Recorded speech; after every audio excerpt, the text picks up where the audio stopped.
अस्सलाम वालेकुम नाजरीन, मैं हूं हुरैन फातिमा और आप देख रहे हैं हिमायती न्यूज HD चैनल। नजर डालते हैं आज की अहम खबर पर।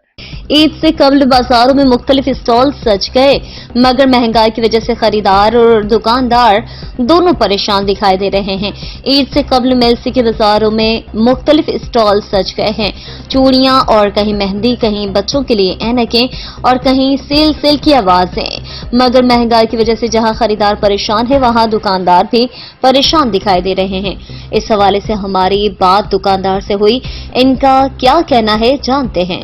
माशाल्लाह से आज तीसरे अशरे का आगाज हो चुका है, लेकिन महंगाई इतनी बढ़ चुकी है कि कस्टमर आता है, चीज़ का रेट पूछता है, चीज़ देखता है और वापस रखकर चला जाता है, क्योंकि उसकी कुव्वत खरीद नहीं है।